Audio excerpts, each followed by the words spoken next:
Hi guys, welcome back to another lesson where today we will be looking at more next in the style type questions.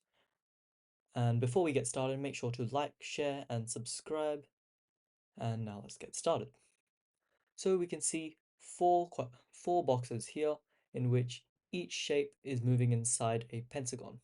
Now let's track each shape, and I'd recommend getting a highlighter for this one.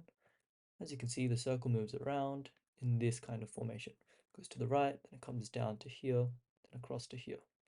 Okay, now let's get a different highlighter and let's track the triangle. The triangle moves from here to here to here, and then it disappears. So I assume there is a substitute shape. Okay, the next shape we will track is, let's look at the star, and I think that should be enough to figure out what the next shape should be. So the star moves there, and then it moves off, and then it moves here. Okay, that makes sense to us. And I believe we'll have to look at one more movement, which is this movement from down here to up here. I'll just continue the pattern, make sure they're all in place. Okay, so down goes up here, then goes here, then down to here. Perfect.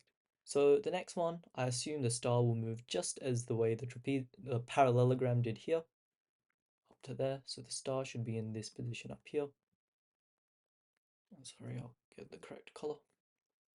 There we go. So it is either A or D.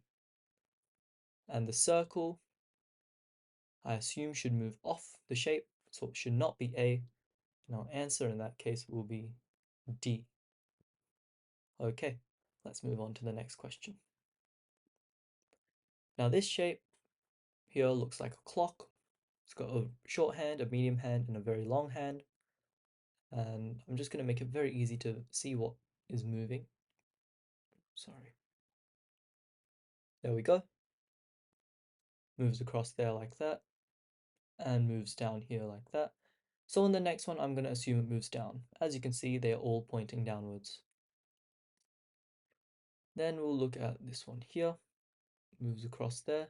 Then it moves 90 degrees, and then it moves a bit more than 90 degrees, so like 135 degrees. And then I think it's going to move 180 degrees. So it looks like the answer is going to be option B, just based off that. And if you were to look at the little short arrow here, then it moves 90 degrees anti-clockwise, 45 degrees anti-clockwise, and 45 degrees that way.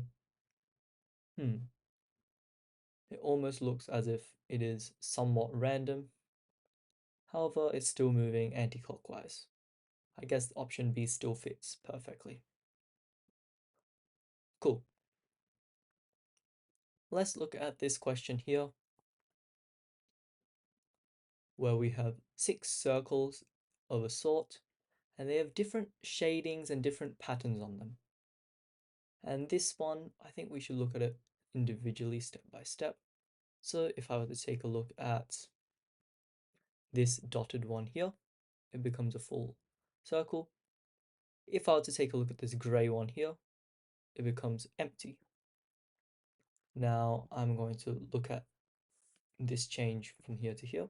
So if I look at this grey one here and this grey one here, they both become empty. And this is empty from the previous reasoning. Now if I look at this grey one here, so if I want to delete all that and look at this grey one here, it also becomes empty.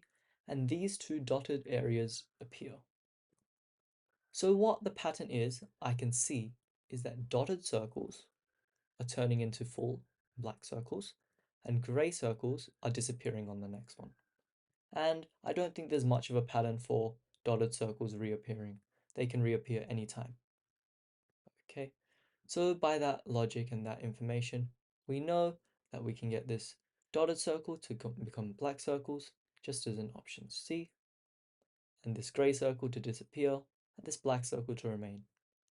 Okay, grey circle disappears, black circle remains, and this is completely random, but the dotted circle will reappear here. Okay, cool. That is it for this video. Please feel free to like, share, subscribe. Join us on our Facebook page and our LinkedIn page. that has recently opened up, and see you next time.